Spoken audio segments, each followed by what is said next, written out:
ইবাদত বন্দি করার তৌফিক দান করেন। জোরে আমিন, জোরে আমিন। এরপরে 6 নম্বর যে আমল সেটা হলো যাদের হজ করার সামর্থ্য আছে, আল্লাহ বান্দারা চলে যাচ্ছে, 6 নম্বর আমল হলো যাদের হজ করার সামর্থ্য আছে তারা যেন হজ এবং উমরা করে। 7 নম্বর আমল হলো বেশি বেশি জিকির করা। রাসূল করিম সাল্লাল্লাহু আলাইহি ওয়াসাল্লাম বলেন আকসিরু ফিহিন্না মিনাত তাসবিহি ওয়াত তাহমিদি ওয়াত তাহলিলি ওয়াত তাকবীর। আল্লাহ রাসূল বলেন এই 10টা দিন আমার উম্মতেরা তারা যেন বেশি বেশি তাসবিহ পাঠ করে। তাসবিহ মানে হলো সুবহানাল্লাহ, জিকির বেশি বেশি করে, ওয়াত তাহমিদি এবং আলহামদুলিল্লাহ বেশি বেশি বলে, ওয়াত তাহলিলি লা ইলাহা ইল্লাল্লাহ বেশি বেশি বলে, ওয়াত তাকবীর আল্লাহু আকবার এই জিকিরগুলো যেন বেশি বেশি করে। এটা আল্লাহ রাসূল বলেছেন। এটা হলো 7 নম্বর আমল, বেশি বেশি জিকির করা। এই জিকিরগুলো কি কি? সুবহানাল্লাহ বলা, আলহামদুলিল্লাহ বলা, লা ইলাহা ইল্লাল্লাহ বলা, আল্লাহু আকবার বলা, এই জিকিরগুলো বেশি বেশি করা। আল্লাহ পাক আমাদেরকে আমল করার তৌফিক দান করেন। 8 নম্বর আমল হলো তাকবীর তাশরীক। তাকবীর তাশরীক এটা হলো 9 দিন হজ হজর থেকে দিয়ে 13 দিন হজ আসর পর্যন্ত মোট 23 ওয়াক্ত প্রত্যেক ফরজ নামাজের পরে নারী হোক পুরুষ হোক প্রত্যেক ফরজ নামাজের পরে একবার আল্লাহু আকবার আল্লাহু আকবার লা ইলাহা ইল্লাল্লাহ আল্লাহু আকবার আল্লাহু আকবার ওয়ালিল্লাহিল হামদ। এই তাকবীর তাশরীক একবার বলা এটা কিন্তু ওয়াজিব। এটা কিন্তু ওয়াজিব। অনেক সময় দেখা যায় যখন জামাতের সঙ্গে আমরা নামাজ আদায় করি ওই সময় পড়া হয়, একবার বলে থাকি, কিন্তু একা একা নামাজ আদায় করলে প্রায় সময় ভুলে যেতে হবে। আবার বিশেষ করে মা বোনরা তো এমনটা তারা অনেকে জানেই না, এই জন্য আমরা এখানে যারা উপস্থিত আছে প্রত্যেকে তারা যেন বাড়িতে গিয়ে বাসায় গিয়ে মা বোনদেরকে আমাদের কথা আমরা শিখিয়ে দিই, স্মরণ করিয়ে দিই। তারাও যেন প্রত্যেক ফরজ নামাজের পরে 9 তারিখ ফজর থেকে দিয়ে যারা অনেক আসর পর্যন্ত এই তাকবীর তাশরীকের আমল আল্লাহ পাকের করা তৌফিক দান করুন। জোরে বলুন আমিন। 9 নম্বর আমল, 10 নম্বর আমল গভীর মনোযোগ, সেটা হলো তাওবা এবং ইস্তেগফার বেশি বেশি করা। তাওবা এবং ইস্তেগফার যখনই সুযোগ পাইব তাওবা এবং ইস্তেগফারের আমলটা বেশি বেশি করতে হবে। এরপর যে আমলটা হাদিসে পাকের ভিতরে এসেছে, আল্লাহ নবী হাদিসে পাকের ভিতরে বলেছেন কোন ব্যক্তি যদি জিলহজ মাসের 4 ওঠার সাথে সাথে একটা আমল করতে পারে, 4 ওঠার সাথে সাথে কোন ব্যক্তি যদি একটা আমল করতে পারে, সেই আমলটা হলো যদি সূরাতুল ফজরটা 7 বার করতে পারে, 7 বার করতে পারে। 4 ওঠার সাথে সাথে জিলহজ মাসের 4 উঠে গেছে, সাথে সাথে যদি সূরাতুল ফজর বেশি নয় অল্প বেশি বড় নয় এই সূরাতুল ফজরটা কোন ব্যক্তি যদি 7 বার পাঠ করতে পারে, আল্লাহ রাসূল সাল্লাল্লাহু আলাইহি ওয়াসাল্লাম বলেন এই সূরাতুল ফজরটা 7 পাঠ করার কারণে, তেলাওয়াত করার কারণে আগামী 1 বছরে আল্লাহ রাব্বুল আলামিন সব ধরনের পেরেশানি থেকে ওই লোকটাকে হেফাজত করবে।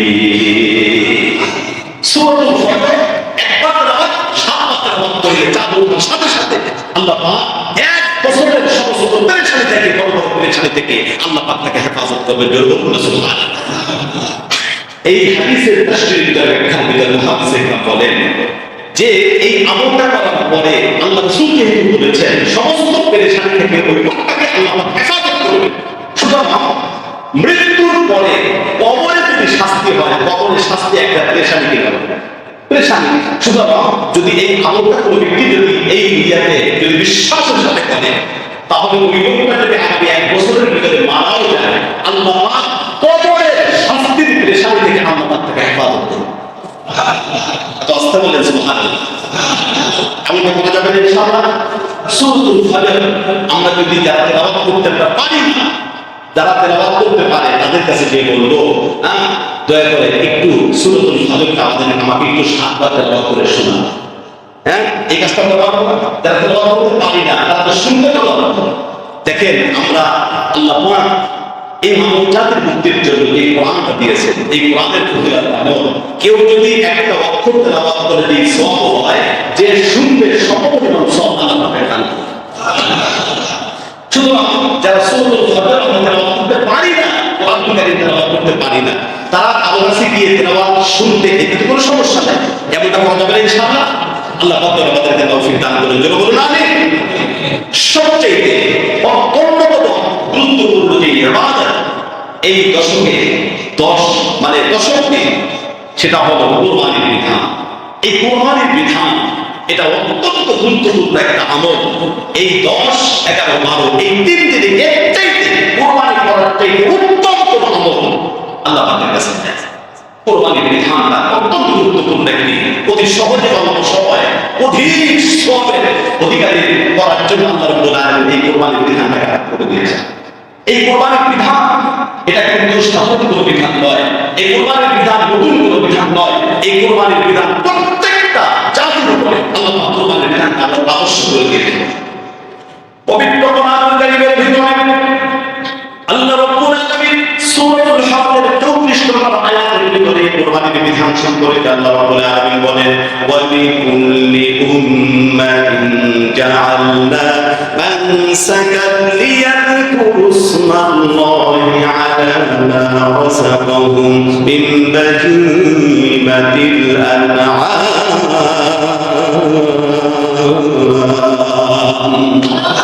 আল্লাহ রাব্বুল আলামিন বলেন, প্রত্যেকটা জাতির জন্য আমি কোরবানির বিধানটাকে আবশ্যক করে দিয়েছি।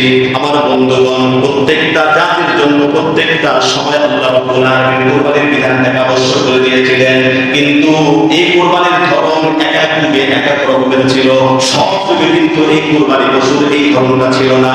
যেমন সর্বপ্রথম যে কোরবানির ধরনটা সংগঠিত হয়েছে এটা হলো আমাদের আদি পিতা হযরত আদম আলাইহিস সালাতু ওয়াস সালামের পুত্রদ্বয় হাবিল এবং কাবিলের কোরবানির মধ্য দিয়ে কোরবানির বিধানটা শুরু হয়ে যায়। সর্বপ্রথম কোরবানির ঘটনাটা সংঘটিত হয়েছে আমাদের আদি পিতা আদম আলাইহিস সালাতু ওয়াস সালামের পুত্র হাবিল এবং কাবিলের কোরবানির মধ্য দিয়ে।